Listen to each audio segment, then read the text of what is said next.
Hello friends, welcome to my new story. अपने कर्मों का फल। पद चिन्ह। सुधा सुधा ऑफिस से घर में घुसते ही खुशी से झूमते हुए मोहन लगभग चिल्लाते हुए बोला, अरे अरे, क्या बात है आज? आज तो आपके चेहरे का अलग ही रंग है।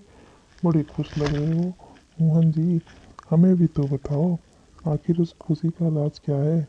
सुधा, तुम सुनोगी तो तुम भी झूम उठोगी। मेरा प्रमोशन हो गया है और मुझे कंपनी ट्रांसफ़र के तहत दिल्ली जाना है। दिल्ली? बड़े भैया भाभी के शहर? अब हम लोग भैया भाभी से मिल पाएंगे। सुधा, देखना वे हमें देखकर कितने खुश होते हैं। खबर सुनकर सुधा भी मुस्कुरा उठी। थोड़े दिनों में मोहन दिल्ली शिफ्ट हो गया और अगले ही दिन वह सुधा के साथ भैया भाभी से मिलने चल पड़ा। घंटी बजाने पर एक लड़की ने दरवाज़ा खोला। जी, रोहन बाबू। लड़की बिना कुछ बोले साइड में हट गई। मोहन लगभग दौड़ते हुए अंदर गया तो देखा भैया एक कमरे में लेटे हुए थे। मुंह कुछ टेढ़ापन सा, हाथों की भी कुछ ऐसी स्थिति थी। मोहन को समझते देर नहीं लगी, उन्हें लगवा हो गया था। तब तक भाभी भी रसोई घर से बाहर आ गई थी। भाभी भी इतने वर्षों में काफी कमजोर हो चुकी थी, जिनके चेहरे पर वेदना व दुख को साफ तौर पर महसूस किया जा सकता था। भाभी भैया, आपकी यह हालत कैसे हो गई? और बच्चे कहाँ हैं? आपकी देखभाल करने के लिए कोई नहीं है क्या? ये लड़की कौन है? बड़े भैया की आंखों से तो केवल गंगा जमुना ही बह रही थी। तब भाभी ने ही बताया, मोहन, मेरे दोनों बच्चे अपनी अपनी गृहस्थी में मस्त हैं। यहाँ आकर हमें संभालने के लिए उनके पास समय ही नहीं है। तुम्हारे भैया को अब अच्छे डॉक्टर को और देखभाल की ज़रूरत है, जो पैसों की कमी की वजह से नहीं हो पा रही है। जैसे तैसे मैं लोगों के यहाँ से कपड़े सिलने के लाकर गुजारा कर रही हूँ।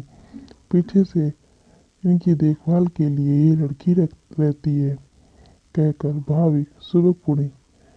यह सुनते ही मोहन को धक्का लगा और यादों की परत दर परत खुलती गई। उस दिन पर जा अटकी जब भैया का सामान पैक हो चुका था। वह उसे और माँ को छोड़कर जा रहे थे शहर। भैया, आप हमें इस तरह छोड़कर नहीं जा सकते। मैं आपके बिना नहीं रह पाऊंगा। प्लीज़ भाभी, आप ही भैया को समझाओ ना। हम कम खाकर गुजारा कर लेंगे, लेकिन अलग नहीं रहेंगे। उस वक्त भाभी ने भी उस समय बड़े भैया को समझाने की कोशिश की थी, लेकिन वह भी भैया की जिद तोड़ने में नाकामयाब हो पाई थी। मोहन गिड़गिड़ाया जा रहा था, लेकिन भैया संवेदनाओं को नकारते हुए उसे और माँ को अनदेखा करते घर छोड़कर चले गए। जब मोहन के पिताजी की मृत्यु हुई, तब वो केवल 8 वर्ष का था। उस वक्त बड़े भैया का स्नेह भरा हाथ से पड़ पाकर वो हमेशा पिता की व्यक्तियों को पूरा समझते हुए बड़ा हो रहा था। लेकिन थोड़े समय बाद पता नहीं नई नौकरी का मोह था या बड़े भैया की जिम्मेदारियां भारी लगने लगी थी। उन्होंने गांव छोड़कर शहर में रहने का फैसला कर लिया था। वो निष्ठुर होकर उसे और बुजुर्ग माँ को छोड़कर सपरिवार शहर चले गए थे। कुछ सालों तक भैया ने आना जाना व पैसे भेजना निरंतर जारी रखा, परंतु बाद में वह भी सब बंद हो गया था। लेकिन समय भी कहाँ किसके रोके रुकता है। अच्छा निकले या बुरा, निकलता जाता है। गांव में दोनों माँ बेटे भी अपनी जिंदगी को किसी तरह जीने की कोशिश कर रहे थे। मोहन पढ़ाई में अच्छा था, सो छात्रवृत्ति के सहारे अच्छा पढ़ लिख गया। कुछ बच्चों को ट्यूशन पढ़ानी भी शुरू कर दी थी, जिससे खर्च चलाना आसान हो गया था। माँ के हौसलों और उसकी निरंतर मेहनत से एक ऊंचाई को नापता हुआ वह एक बड़ी कंपनी में अच्छे पद का अधिकारी बन गया था। सुधा से शादी के वक्त भी भैया भाभी औपचारिकता के लिए केवल 2 दिन के लिए आए थे। उसके बाद बीते कई वर्षों में कभी मिलना भी नहीं हुआ। यदा कदा चिट्ठी मिल जाती थी खैर खबर की, फिर वो भी बंद हो गई। फिर माँ सहित वो मुंबई शिफ्ट हो गया और वहीं का होकर रह गया था। भैया की गर गर गर की आवाज से वो अतीतों से वर्तमान में लौट आया। मोहन ने अपनी ओर देखा तो लगा जैसे वह सब कुछ कहना चाह रहे हैं। भाभी को देखते हुए मोहन ने कहा, भैया भाभी आप चिंता मत करिए, आज से हम लोग एक साथ ही रहेंगे और भैया का अच्छा इलाज भी करवाएंगे। तभी सुधा बोल उठी, हाँ भाभी आप बिल्कुल चिंता मत करिए, सब ठीक हो जाएगा। इतने वर्षों तक इनकी आंखों में मैंने एक सूनापन देखा है जो भैया के घर छोड़कर जाते हुए पदचिन्हों का हमेशा पीछा करता रहा है।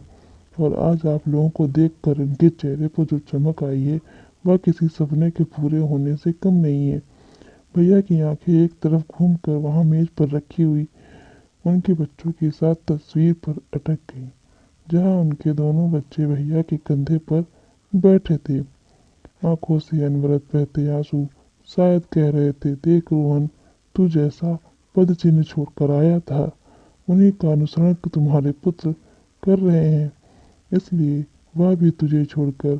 और मेरा भाई मेरे पिताजी के पद चिन्हों का जो आज भी मेरी गलतियों को दरकिनार करते हुए मेरे साथ खड़ा है।